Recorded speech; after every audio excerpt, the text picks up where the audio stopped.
नमस्कार मित्रों, welcome to my channel गौर से देखो।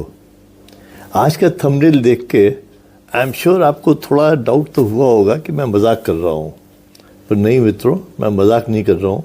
वास्तव में मैं यही कहना चाहता हूँ।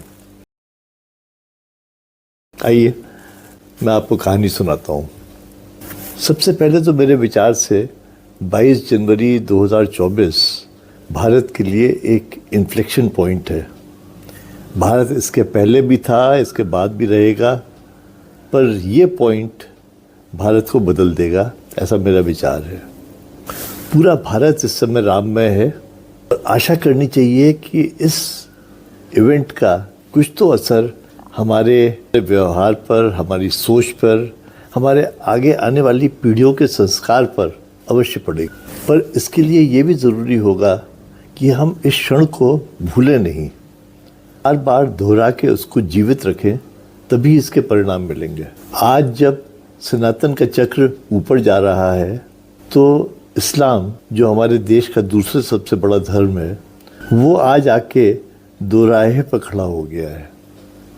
अतीत में झांकें तो 1400 वर्ष पूर्व इसका जन्म खाड़ी के देशों में हुआ था और शीघ्र ही ये दुनिया में सबसे तेज़ी से फैलने वाला धर्म बन गया।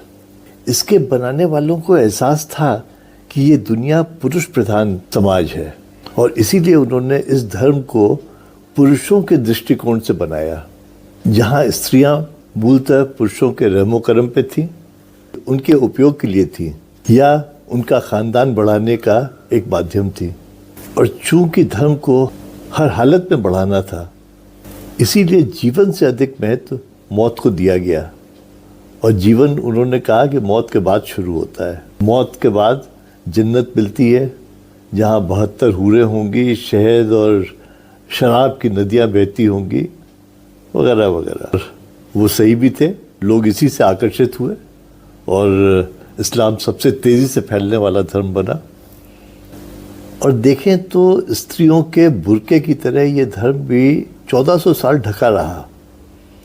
किसी को ज़्यादा इसके बारे में जानने की उत्सुकता भी नहीं हुई, चर्चा भी नहीं हुई।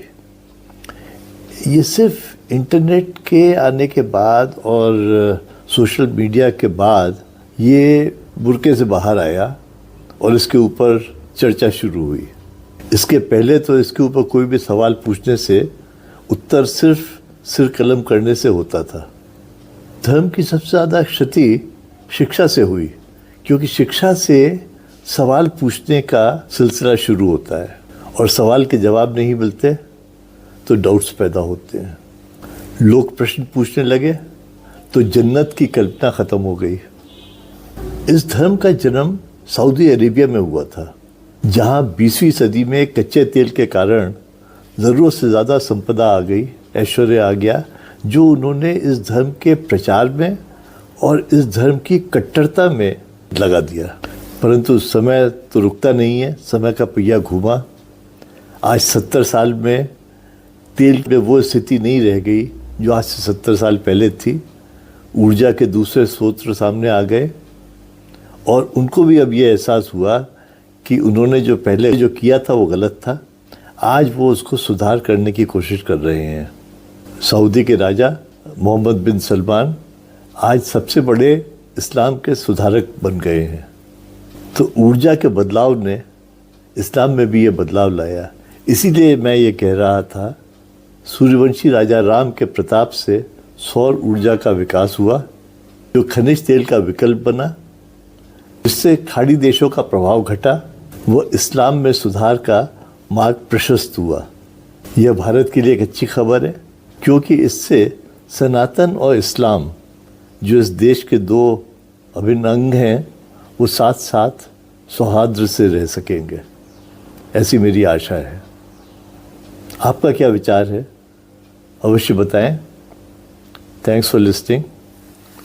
नमस्कार।